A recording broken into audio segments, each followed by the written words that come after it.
साल 1988।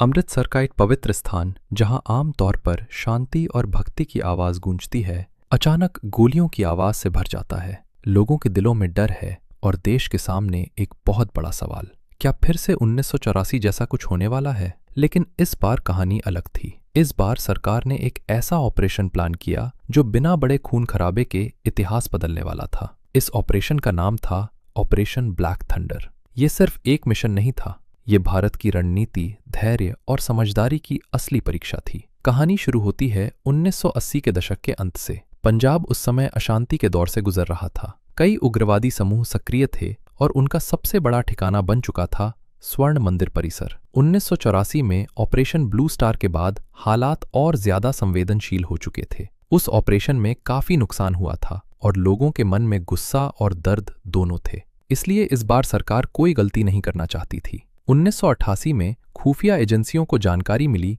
कि भारी संख्या में हथियारबंद उग्रवादी फिर से स्वर्ण मंदिर परिसर में छिपे हुए हैं। उनके पास आधुनिक हथियार थे और वे किसी भी समय बड़ी घटना को अंजाम दे सकते थे। सरकार के सामने चुनौती साफ थी, उन्हें रोकना जरूरी था, लेकिन बिना किसी बड़े नुकसान के। इस बार जिम्मेदारी सौंपी गई नेशनल सिक्योरिटी गार्ड और पंजाब पुलिस को। ऑपरेशन की कमान संभाली KPS गिल ने, जो उस समय पंजाब पुलिस के प्रमुख थे। लेकिन इस बार रणनीति पूरी तरह अलग थी। सीधा हमला नहीं, बल्कि धीरे धीरे घेराबंदी। ऑपरेशन शुरू हुआ 9 मई 1988 को। सुरक्षा बलों ने स्वर्ण मंदिर को चारों तरफ से घेर लिया। बाहर से कोई अंदर नहीं जा सकता था और अंदर से कोई बाहर नहीं आ सकता था। सबसे खास बात यह थी कि इस बार मीडिया को भी मौके पर बुलाया गया। कैमरे चालू थे, पूरी दुनिया देख रही थी कि अंदर क्या हो रहा है। ये एक बहुत बड़ा फैसला था, क्योंकि इससे पारदर्शिता बनी रहती और कोई गलतफहमी नहीं फैलती। दिन गुजरते गए, अंदर छिपे उग्रवादियों को धीरे धीरे एहसास होने लगा कि इस बार मामला अलग है। ना कोई जल्दबाजी, ना कोई भारी हमला, बस लगातार दबाव।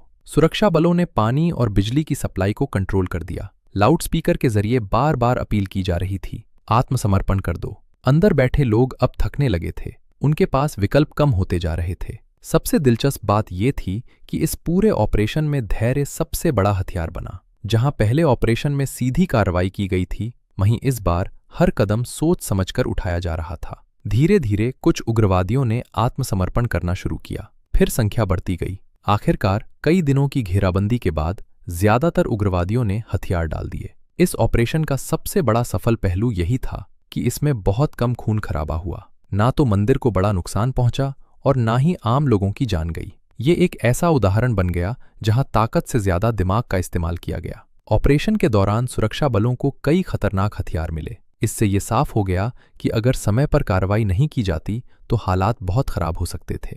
लेकिन इस बार कहानी अलग तरीके से खत्म हुई। ऑपरेशन ब्लैक थंडर ने एक बड़ा संदेश दिया कि हर समस्या का हल सिर्फ ताकत नहीं होता, कभी कभी धैर्य, रणनीति और सही समय का इंतजार ही सबसे बड़ा हथियार होता है। इस ऑपरेशन के बाद पंजाब में हालात धीरे धीरे सामान्य होने लगे। लोगों का भरोसा वापस आने लगा।